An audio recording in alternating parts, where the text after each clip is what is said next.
Commander Rex, and yes, he is a commander as of the last season of the Clone Wars where he got promoted, is for sure the most popular clone character ever.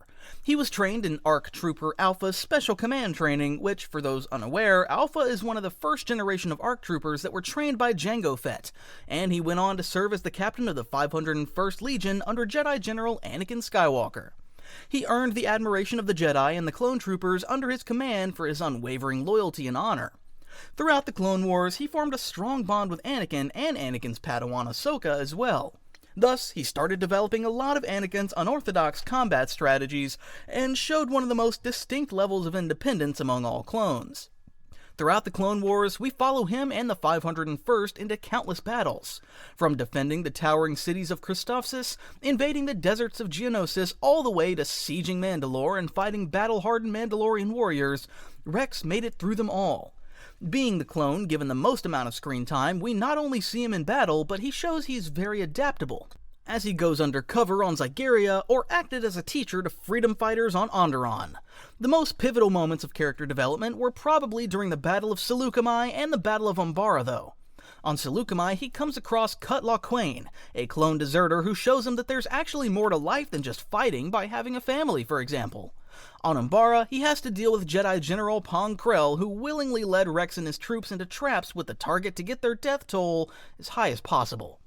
Standing up to Krell and uncovering his treachery was symbolic to show how far he had come as an independent thinker, especially as Anakin wasn't around to guide him. When Fives died after uncovering the inhibitor chip's role, Rex was the only one that tried to investigate further into it, although he unfortunately couldn't find out the true purpose of the chips until it was too late. During Order 66, Rex's bond with Ahsoka saved him from succumbing fully to the inhibitor chip's programming. Together, they escaped from the wrecked Venator, having to willingly send all their brothers in arms on board the ship into their demise, ending with one of the saddest scenes of the Clone Wars.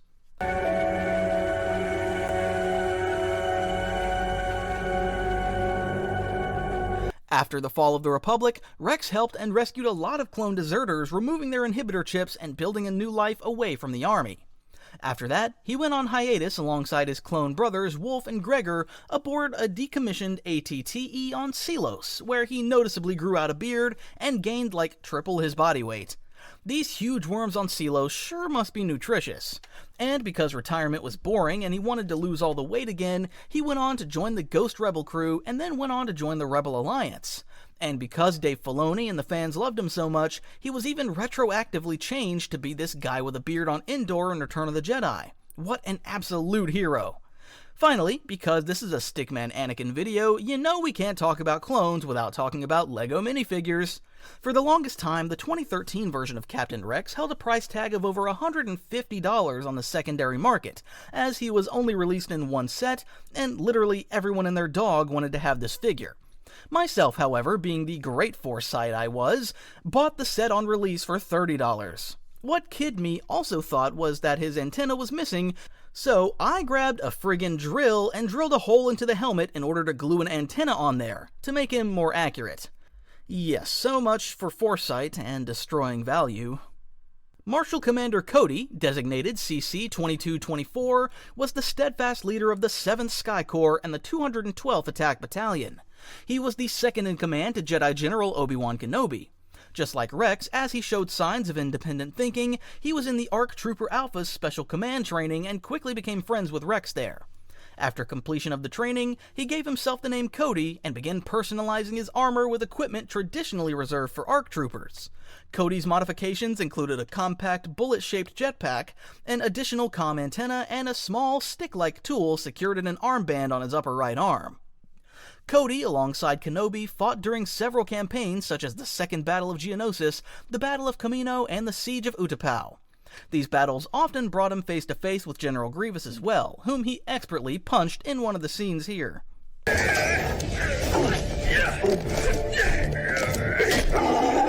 Okay, not sure if that was him throwing the punch, but jumping on Grievous like that requires an insane amount of bravery and a little bit of insanity if you ask me.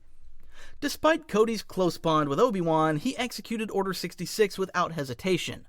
After the fall of the Republic, Cody was in service of the Empire, but soon started questioning his role there when he witnessed the Empire executing a separatist leader he promised to spare. His disillusionment led him to desert the regime after one final mission alongside Crosshair, where they fought separatist battle droids one last time. His current whereabouts are unknown as the time of this video, but I'd like to imagine him and Rex eventually teamed up again. Now for the LEGO segment. As LEGO for the longest time refused to release a Phase 2 Commander Cody, anyone wanting this figure turned to custom LEGO clones. Look at this custom LEGO Cody I got. Looks great, doesn't it? Even now, with there being an official LEGO Cody, I don't think I'll ever go back from the custom clones again. Let me know which one you prefer, but for me, it's custom LEGO clones. Commander Appo succeeded Captain Rex as commander of the 501st Legion after Rex departed from the Siege of Mandalore with the 332nd Division. Initially serving as a sergeant, Appo was present during the Battle of Umbara, where he's often seen standing next to Krell. Appo's Phase 2 armor was distinguished by a little white arrow on top of his helmet. He infamously led the 501st Legion during the raid on the Jedi Temple, delivering this chilling line to Bail Organa. I'm sorry, sir. It's time for you to leave. And before being attacked by George Lucas's son. Appo did survive the encounter, however, and continued to serve under Darth Vader during the early years of the Empire. During a mission on Kashyyyk to chase down a Jedi ship alongside Vader, Appo is killed by the Jedi Master Roan Shrine right upon landing on Kashyyyk. As a fun fact, Appo is also a nod to the fact that D. Bradley Baker, the voice of the clones, also voices Appa in Avatar. That is also why they added the little arrow on Appo's helmet. So now, every time you see Appo, you'll think of Appa as well. Now, please like the video to help spread this Star Wars Avatar connection. Commander Bo served in the Empire's 501st Legion, which was also named Vader's Fist. Bo took part in several missions under Darth Vader's command. Following the death of Commander Appo, Bo was likely his successor, taking over command of the 501st. Bo's ultimate fate remains uncertain. Marshal Commander Bacara was one of the most distinctive commanders in the Republic. Unlike most clones, Bacara received unique training from Court Davin, a former Conquered Dawn journeyman protector. Through Davin's mentorship, Bacara absorbed the traditions of the journeyman protectors who were lawmen of the Outer Rim, developing a strong sense of law and order. However, this unconventional upbringing set him apart from his fellow clones. Bacara's use of the Conquered Dawn dialect created linguistic differences, shaping him into an independent individual, often regarded as a loner by his fellow clones. Bacara's natural talents as a soldier earned him a place in the Elite Arc training program under the guidance of Alpha 17. After completing the training, Bacara was given command of the 21st Nova Corps, famously known as the Galactic Marines, alongside Jedi Master Ki-Adi-Mundi. Despite his solitary nature, Bacara developed a close friendship with Commander Neyo. Together, they often came up with different combat techniques and strategies. Bacara's modified Phase 2 armor stood out for its distinct features, and it included heated pads on the helmet's air filtration units to retain warmth in cold, windy conditions. Bacara's individuality quickly influenced the Galactic Marines under his command. Known as one of the most outspoken commanders, Bacara upheld exceptionally high standards for his soldiers. He demanded excellence and was unafraid to transfer troopers who failed to meet his expectations to other units. He believed that rigorous training fostered camaraderie, and that camaraderie in turn encouraged soldiers to take greater care in protecting one another in battle. This principle was heavily guided by the Alpha 17 training program he had received himself, and through that, Bacara transformed the Galactic Marines into an elite fighting force, capable of responding to crises anywhere in the galaxy. Bacara's dedication to his troops, combined with his aggressive but effective tactics, earned him the respect of Ki-Adi-Mundi, who regarded Bacara as a true prodigy in warfare. As the Clone Wars raged on, Bacara and his Marines saw action across the galaxy. During this time, him and Mundi were at times at odds with each other due to their different tactics. However, Bacara did develop a great amount of respect for the Jedi General in their time together. Bacara's leadership and resolve were most evident during the Battle of New Bornalex, where the Marines' prototype weapons malfunctioned, leaving them to rely solely on their suit-enhanced physical strength. Refusing to retreat or surrender, Bacara led his soldiers in hand-to-hand combat against the Separatist droids, truly showing how relentless his Marines were. When Order 66 was issued, Bacara hesitated for a moment, but then executed the order without mercy, killing Ki-Adi-Mundi on Mygeeto. He later also said that he would have shot Mundi a lot earlier if he had known that Mundi and the Jedi were conspiring against the Republic. It's unknown what role he played in the Empire, but they would be rather wasteful to not take advantage of a commander like Bacara. With this said, let me know if you like Bacara. He's probably the most unique clone commander of them all. Now let's move on to his best friend. Marshal Commander Neyo was the coldly efficient leader of the 91st Reconnaissance Corps. Just like Bacara, Rex, and Cody, his enrollment in Alpha 17's Clone Commander training program provided him the chance to form his own personality. It was during this time that he adopted the nickname Neyo and became friends with Commander Bacara. However, he emerged from the program as one of the most emotionally detached and pragmatic clones, developing a reserved and morbid personality that set him apart from his brethren.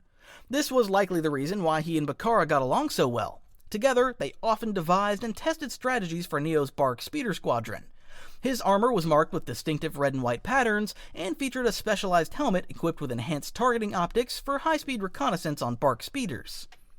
Just like Bacara, Neyo sadly isn't seen during the Clone Wars TV series except for a short cameo, where he's standing in the background of Windu. Neyo served under Jedi General Stas Ali during the Outer Rim sieges, including the campaign on Seleucami. During Order 66, Neyo executed his Jedi General without hesitation, firing on her speeder bike and fulfilling his orders to eliminate the Jedi. And just like Bacara, it is unknown what happened to him after the Clone Wars. ARC Commanders Blitz, Colt, Hammer, and Havoc were 4 ARC troopers who led Rancor Battalion, a unit tasked with overseeing the training and the development of clone troopers on Kamino. Commander Colt can be distinguished by his red and gray armor. He was first deployed to Kamino to pick out potential new recruits for the ARC Trooper training program. Colt believes strongly in the unity of and brotherhood between his fellow clone troopers and stressed that often to the recruits. He's sadly best known for tragically meeting his end during the Battle of Kamino, where he was killed by the assassin Asajj Ventress and getting a kiss from her. Yeah, that's surely a great thing to write on the gravestone. Kissed by the bald alien witch while being pierced by a lightsaber. Rest in peace, Colt. Commander Havoc wore blue and gray armor. Just like Colt, he also died during the defense of Kamino. His last act was to tell everyone's favorite maintenance clone 99 to bring himself to safety. Commander Hammer, with his distinctive red and gray armor, survived the Battle of Kamino and continued to serve in subsequent engagements. Commander Blitz was distinguished by his yellow and gray armor. Just like Hammer, he survived the Battle of Kamino and can be seen leading ARF troopers on Kamino to shoot down the Trident-class assault ships from the Separatists. Sadly, we have very little information on them, especially Colt, as he was one of the first ARC troopers to be trained. Hopefully we'll get to see more of them someday, as the ARC trooper armor just looks really unique. Marshal Commander Bly, designated CC-5052, was a dependable leader of the 327th Star Corps. Like many of his counterparts on this list, Bly underwent Alpha 17's Clone Commander training program, which allowed him to develop greater independence, initiative, and a more distinct personality. Bly served under Jedi General Aayla Secura throughout the Clone Wars, where he formed a strong professional bond with her. He respected Secura's skills and admired her ability to remain focused on battlefield objectives over personal feelings, a trait he wished more Jedi would exhibit. Bly's equipment reflected his rank and specialization, equipping his helmet with polarized macro binoculars and an arc pauldron. He appeared in one arc of the Clone Wars where him, Captain Rex alongside Anakin, Ahsoka, and Aayla Secura tried fending off the Separatists on Maradan when defending the local Lurmen. At the end of the Clone Wars, the 327th were dispatched to Felucia to capture a Separatist leader and prevent the poisoning of the planet's water supply. While advancing through the jungle, Bly received Order 66. Bly shot Secura from behind as she prepared for battle, ensuring her death with additional fire from his troopers to make it quick and painless for her. After completing the order, Bly and his unit learned of the Clone Wars' end and transitioned into serving under the Empire. Commander Crosshair was an elite member of Clone Force 99, also known as the Bad Batch. Recognized for his exceptional marksmanship, Crosshair was unique among clones, with genetically enhanced eyesight and reflexes that made him a lethal sharpshooter. After Order 66, Crosshair's inhibitor chip activated, causing him to turn against his former squad mates. Promoted to the rank of commander, he became a relentless enforcer of the Empire. He was merciless during the short period of time he was commander, often seen executing people in cold blood. However, as he failed a mission to capture his brother and was injured during the hunt, he was demoted. On a later mission, upon meeting Commander Mayday and seeing the mistreatment of his fellow clones as well as the disregard the Empire showed to him, cracks in his allegiance began to show, as he grappled with his identity and the harsh realities of the Imperial regime. He eventually turns his back on the Empire by shooting his Imperial lieutenant, and then helps his brothers free all the clones from Mount Tantiss. This all while losing his steady hands and basically going through hell when he was captured on Tantiss. He is certainly my favorite clone of the Bad Batch, as his redemption story was really well made, and not clear and obvious while enduring a lot of hardship even after turning his back on the Empire. Also, his armor's just the best looking one, plain and simple. Even the Imperial one. Both are just great designs. Just don't look at the LEGO version though. Yeah, he's missing some accessory. Good thing there are custom clone troopers, right? Commander Mayday was a veteran clone trooper stationed on the icy planet Barton IV during the early Imperial era. Tasked with guarding critical supplies for the Empire, Mayday and his men endured the planet's harsh conditions for over a year, with repeated pleas for reinforcements going unanswered. Mayday's armor was heavily worn and patched with scavenged materials, reflecting the dire state of his unit. Despite the challenges, Mayday showed deep care for his troopers. During a mission to recover stolen supplies, Mayday and Crosshair were caught in an avalanche. Crosshair carried the gravely injured Mayday back to their base, but the Imperial Lieutenant Nolan refused medical assistance, and Mayday succumbed to his injuries. His death led Crosshair to turn on the Empire, and he shot Lieutenant Nolan for letting Mayday die. Mayday's relationship with Crosshair made this episode probably the best one in the Bad Batch for me. Let me know if you agree. Commander Scorch, who makes his grand return in one of my videos after I've talked about him in my video on characters that I dislike, was a member of Delta Squad, one of the most elite clone commando units in the Grand Army of the Republic. As only the Disney canon version of him is a commander, I'll only cover that version of him. He's known for his distinctive yellow-marked Cattern-class commando armor and was stationed on Mount Tantiss during the Imperial era. He's seen as the direct operative under Hemlock and is shot and killed by Hunter in the Bad Batch finale. That's all we'll get from Canon Scorch. What a shame. Commander Deviss served as the leader of K Company within Commander Bly's 327th Star Corps. Originally intended as an alternate design for Commander Bly, Deviss was given his own identity, standing out with distinctive red markings on his Phase 2 armor. In 19 BBY, Deviss was assigned to assist Jedi General Nem Bees, whom he gunned down during Order 66 later. Commander Doom, whose name and design was inspired by the Marvel villain Dr. Doom, served under Jedi Generals Tipley and Tiplar during the Clone Wars. His green and yellow accented armor and helmet design resembled Doom's iconic mask. Doom's most notable engagement was the Battle of Ringo Vinda, where a malfunction of the inhibitor chip in TUP caused him to prematurely execute Order 66, killing General Tiplar. Doom's fate during and after Order 66 remains uncertain. Commander Blackout commanded the stealth corvette Coronet, a vessel equipped with advanced cloaking technology during a mission in the Battle of Christophsis where they outmaneuvered Separatist Admiral Trench. He wore Special Ops clone armor and was distinguished by his unique helmet design. Commander Faie was a clone commander who served under Jedi General Quinlan Vos. When looking at Faie, his customized helmet design definitely stands out, and he also wore a cape with a hood over it. Faie was deployed to Kashyyyk during the Clone Wars, where he fought alongside Wookiee allies and 41st Elite Corps against the Separatist droid army. When Order 66 was issued, Faie attempted to carry out the command but was struck down and killed by Vos. Commander Phil served under Jedi General Kit Fisto. Phil's most notable mission was accompanying Fisto and Jedi Knight Nader Veb to the lair of General Grievous. Sadly, Phil was killed in combat by Grievous's Rogwart pet. Commander Fox, who's making a third appearance in my videos, was the leading commander of the Coruscant Guard. As his duties primarily revolved around maintaining law and order on the Republic's capital planet, it gave him a unique position compared to other clone commanders stationed on the front lines. As he was directly supervised by the Supreme Chancellor, he rarely interacted with Jedis, thus lacked the independent thinking that a lot of the other clone commanders on this list developed. Fox was fiercely loyal and executed orders without any hesitation. His loyalty was to the Republic, and that was very evident in his rather strict enforcement of justice, even when dealing with high-profile personnel like Anakin Skywalker. He notably arrested Ahsoka Tano on suspicion of murder despite expressing some doubt about her guilt, and later ordered his troops to kill her during her escape, though he reverted that and complied with Anakin Skywalker's orders to capture her alive. He also confronted ARC Trooper Fives during the clone's investigation into the inhibitor chips, ultimately killing him when Fives raised a weapon against him and his troops.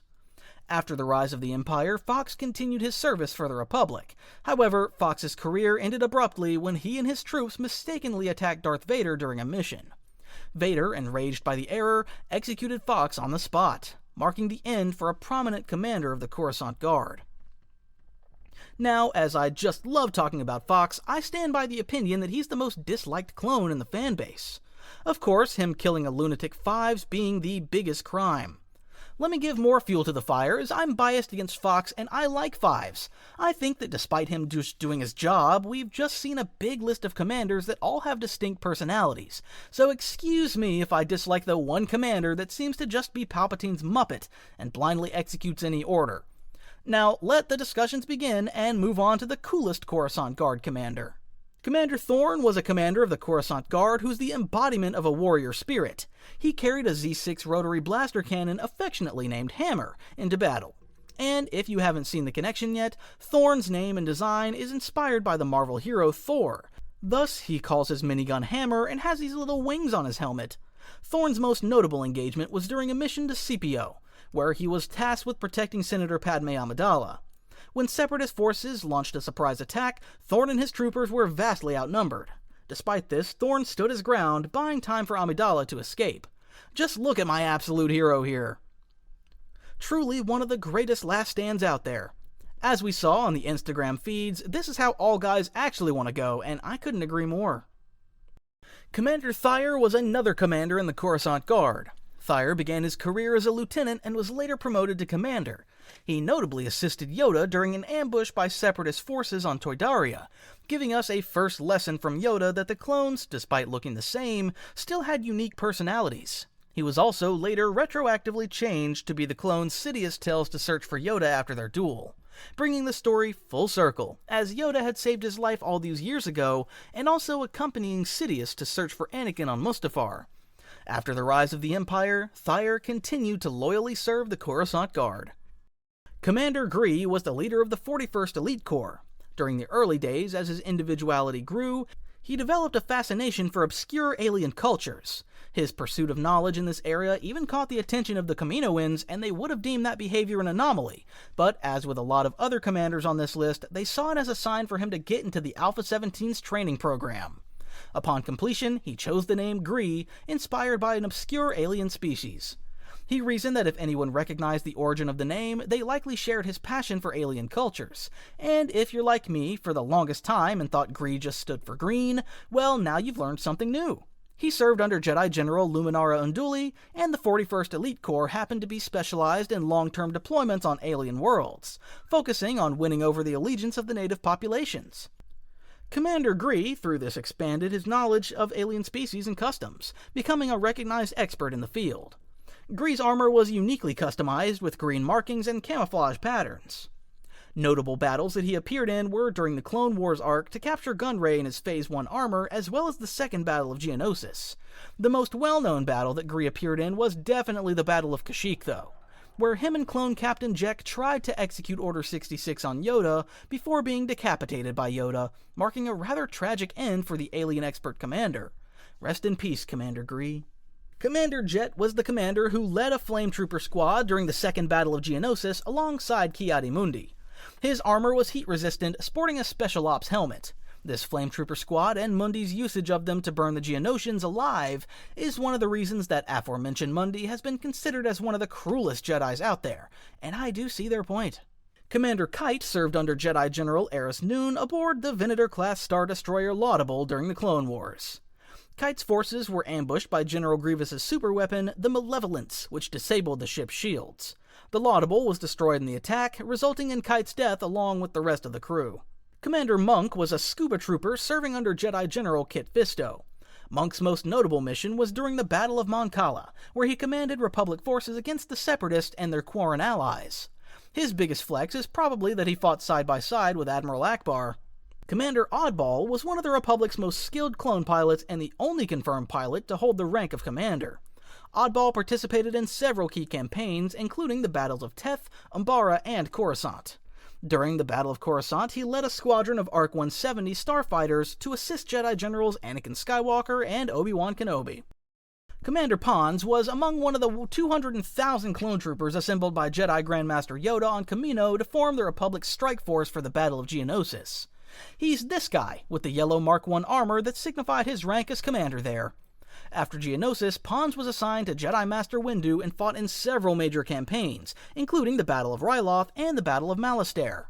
Pons met a tragic end when he was taken prisoner by the bounty hunter Aurra Sing and executed in cold blood to send the Republic a statement. Anakin's reaction sums it up for me. That was Pons. Only 2 to go, Windu. Come and find us. We'll be waiting. Commander Stone was also a commander of the Coruscant Guard. His most notable assignment was serving as Jar Jar Binks' bodyguard during a mission to Florham to bring Hondo the credits to release Anakin and Obi-Wan from capture. Commander Tacks led a regiment of the Grand Army of the Republic and became notable as the announcer for the Republic in the multiplayer modes of Star Wars Battlefront 2. Commander Trauma served under Jedi General Halsey and Padawan Nox. Trauma's most notable mission was the defense of the Edit Temple on Deveron, where he's seen running at Savage Opress before being chopped into the sky and dying from that. Commander Jinx demonstrated his engineering and technical skills during a mission where their gunship was shot down behind enemy lines. Jinx successfully repaired the damaged ship himself and rescued Anakin and Obi-Wan with it. Commander Ganch led the 612th Attack Battalion and served under Jedi General Bala Rapal, who got killed by Cad Bane in one of the Clone Wars arcs. Later, Commander Ganch fell victim to neural scrambling initiated by the separatist tactician known as the Doctor. The attack drove him into a violent stupor, causing him to lash out at both his allies, Zebek and Squawk. Realizing he was no longer mentally fit for duty, Ganch made the difficult decision to retire himself from the army. Commander Keller was the leader of a specialized unit of the Galactic Marines, operating under the direction of Jedi General Sims. During Order 66, Keller oversaw the elimination of Jedi General Sims. Most notably is his white and blue paratrooper armor with a hood on, because hoods just complete the look. Commander Dox served under Jedi General Ronhar Kim. During the Battle of Marin, he and General Kim faced overwhelming odds.